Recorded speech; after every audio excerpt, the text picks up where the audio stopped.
kecil, orang kampung. Boleh Pak, ini Pak, dilepas ininya, maskernya.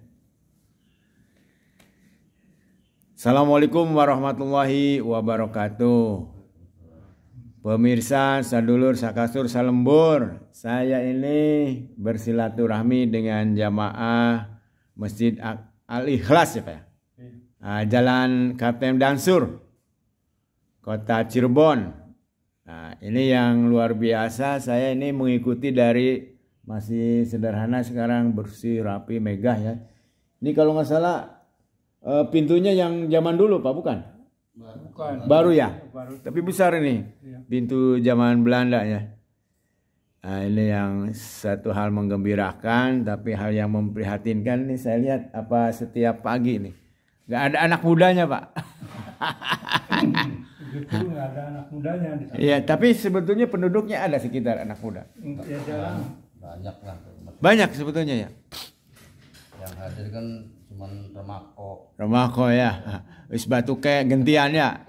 Siji berhenti, siji batu kok. Bangun susah ya pokoknya. Iya. Ini punten yang pertama dengan Pak Didi. Bapak punten siapa Pak? Ya, Fauzi. Fauzi, Bapak? Pak Didi. Pak Didi. Oh sama nih. Ini satu lagi Jajang. Sini Jang. Pak Jajang yang ngobrol-ngobrol ya pagi hari ini. Mudah-mudahan kita mendapat berkah ini Pak. Pak Jajang, Pak Jajang saya boleh tanya nggak? Kan tahun 2024 nih pemilihan presiden nih, Bapak pengen siapa presidennya? Orang yang bisa amanah, bisa dipercaya. Ya, belum menjabat nama orang belum. Belum prediksi ini. Jadi kita ini kan ya apa namanya? Ya perbedaan itu sebuah keniscayaan gitu. Ya realitas kehidupan begitu. Pak Didi barangkali Pak Haji ada pandangan? Belum ada. Oh belum ya. Bapak belum juga. Masih jauh lah. Iya. Atau kita ngobrol yang lain lah. Kalau enggak mangga Pak. Ini dalam memakmurkan masjid ya, kata Profesor Dr. Hamka ini, kalau kita mau melihat jumlah orang beriman ya dihitunglah berapa orang yang sholat subuh berjamaah di masjid. Nah itu kalau orang yang beriman itu. Tapi kalau ditanya berapa jumlah muslim di Indonesia, itu kita hitungnya ketika hari raya Idul Fitri Pak. Temen. Bukan muslim Pak. Ya. Yang kalau fitri itu bukan muslim, Islam Pak. Islam. Kalau muslim sudah jelas. Oh iya, luar biasa nih. Iya, kalau mangga. Islam itu setahun 2 kali Pak. Setahun 2 kali ya. Ya. Kalau muslim insya Allah. Iya. Ya. Bari merokok lagi ya Pak ya. Iya. Idul Fitri ya di belakang tuh. Ada yang sambil merokok Pak Ada. ketika khotib berkhotbah tuh. Ini yang pertama ya. Kemudian yang kedua, menurut penelitian yang dilakukan oleh Institut Ilmu Al-Quran Pak, umat Islam di Indonesia ini hanya 3% yang bisa membaca Quran dengan benar dan enak didengar Pak. Benar dan enak didengar. Ada yang benar tapi tidak enak didengar. Tapi ada yang enak didengar sebetulnya tidak benar. Nah itu tajwidnya, makhrajnya. Memang kalau kita lihat di YouTube Pak ya, makhraj itu semua orang bisa Pak, suku apapun. Kita perhatikan itu kalau dia tidak ngomong Al-Quran, logatnya masing-masing. Ada Bali, ada Irian dan sebagainya. Tapi ketika dia baca Quran, pas itu Pak. Jadi tinggal perlu perjuangan aja. Jadi logat-logat dasarnya itu bisa dihilangkan. Salah satu dari kita itu misalnya Al-Fatihah. Nah itu ada ya. Kita nggak boleh nyebut suku nih sekarang. Biasanya jadi masalah nih. Tapi saya pernah. Bisa. Gimana Pak? Punya pengalaman? Pernah dengar Pak ya, ini orang apa namanya, Bugis Pak. Iya. Di jemaah saya dulu di sana di Nusa Nurdolam. Iya. Itu dari Bugis. Iya Bugis betul. Ngaji, Pak. Iya. Ngaji, Iya. Saya telepon itu ro, Iya. bacanya ra. Lah itu betul. Kop dibacanya ka. Iya, iya, iya. Kalau bahasa Al-Quran tidak boleh gitu. Ya itu. Kalau ro ya ro. Betul, betul, Kalau Pak. kop ya kop. Ah. Jangan ka bacanya. Iya. Saya bilang di situ. Ya maaf ya, bukan. Iya. Karena harus sesuai dengan Al-Quran. Iya, iya, iya. Pas saya ngomong begitu dia mau. Kalau bahasa daerah dia jangan dicantumkan ke Al-Quran. Iya, Al-Quran, iya. Al-Quran. Betul. Ya alhamdulillah. Jalan sekarang. Nah itu. Ro ya ro. Biasanya kalau ro itu ra dibacanya sama Madura. Iya, iya. Iya. Kopnya ka dibacanya. Wah Ada barakatuh. masih di Ya. Korea sekarang. Seperti JK itu. Ya diakui oleh dosen saya itu. Dia sampai tidak mau jadi makmum Pak ketika pergi ke Makassar itu karena imamnya begitu Pak. Tapi setelah apa namanya Waalaikumsalam. dia ngobrol ini gimana kata. Ya memang Iya. di kami begini Pak. Jadi tidak menyetujui tapi memahami begitu.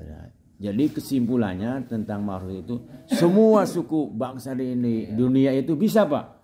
Cuma memerlukan tingkat kesabaran yang tinggi ketika kita logatnya tidak sesuai dengan logat Arab, logat makhraj lah, makhrajnya. Arab, Al-Quran. Ya.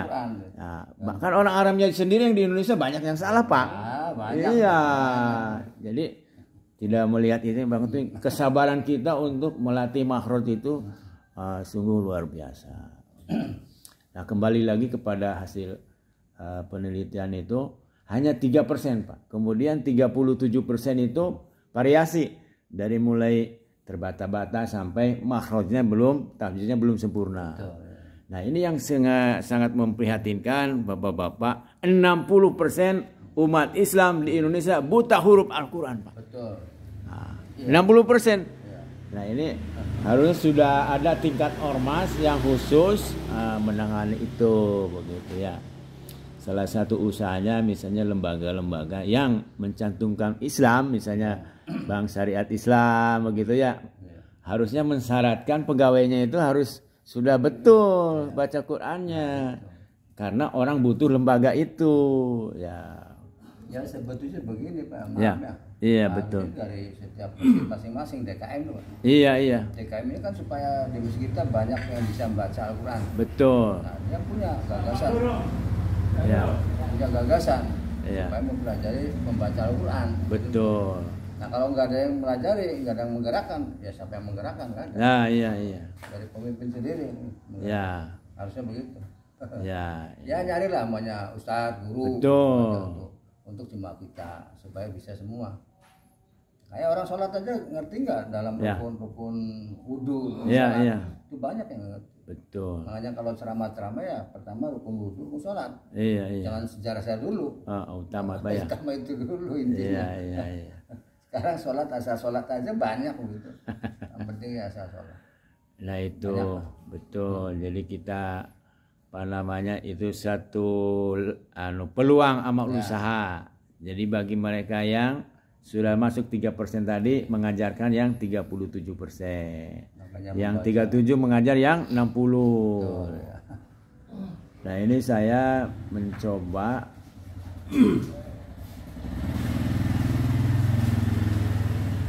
anak-anak kaum duafa Pak. Anak-anak kaum duafa. Ini termasuk pengurus juga ya. Oh gitu ya. Ya. Ini apa asli di sini tinggalnya?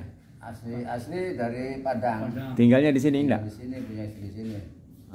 Iya iya. Dia lagi sakit sudah seminggu lebih. Batuk itu. Karena batuk apa tuh? Dia masuk sini takut menular. Nah itu harusnya ini jangan ini di rumah dulu atau. Jauh terus. Oke Pak. Namanya doa juga nih Pak Punanya. Iya. Doa itu nggak ada untuk orang Islam Pak.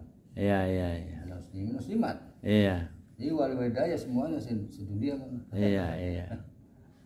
Luar biasa. Nah ini barangkali tinggal kita usaha kita ini. Ya. Kalau ketua DKM-nya Bapak? Nggak masuk. Nggak hadir. Lagi mana? Ke Bandung. Ke Bandung. Udah 2 hari ya. Iya. Kemarin kan. Ini saya melihat yang luar biasa di sini karena jalannya besar Pak ya. Iya. Kalau bisa ini setiap masjid punya ciri khas masing-masing. Di samping umumnya sholat berjamaah baca Quran. Misalnya di sini ada khusus membahas tafsir. Ya. Ada. Nah, misalnya gitu ya, ini pengajarnya dari mana, siapa gitu. Jadi sehingga kalau orang Islam di Cirebon ini mau belajar tafsir, oh di Masjid Anu, gitu. Mau belajar baca Quran di Masjid Anu gitu ya. Nah ini kembali kepada baca Quran, kita ini memang belum bisa menghargai Pak orang yang mau ngajar baca Quran. Betul. Kalau kita sebagai orang tua nih Pak Didi kok di dinas pendidikan kok, ya. Anak belajar matematika, bahasa Inggris dikejar di mana aja. Berapa pulusnya? Nah, masih jarang orang tua mengejar mana guru baca Quran, berapapun bayarnya. Nah, itu. Karena penghargaan dari ini menurut saya, tapi boleh berbeda pendapat ya.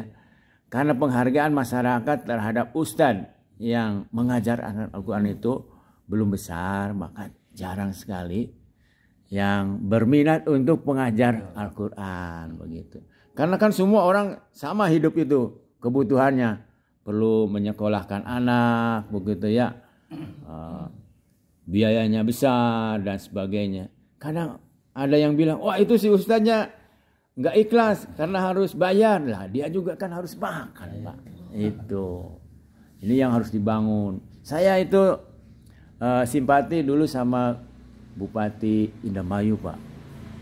Nah, dia itu mewajibkan sekolah itu harus baca Quran. Ya. Meskipun mungkin ada Pak, ya. pendidikan agama juga ada. Jadi kalau masuk ini sertifikat gitu. Iya. Nah itu luar biasa tuh. Ya, salawat aja sekarang sudah nggak ada Pak. Nggak ada ya Pak ya. Salawat. Iya. Biasanya kan setelah azan itu ada salawatan. Ya. Sambil nunggu waktu dan Ya. imam ada salawat. Sekarang Betul. udah mulai nggak ada Pak. Karena banyak sih Pak, banyak ya beda akidah gitu tuh. Iya. Macam lah. Sedangkan salawat itu kita kan ya istilahnya kangen sama Rasul. Betul.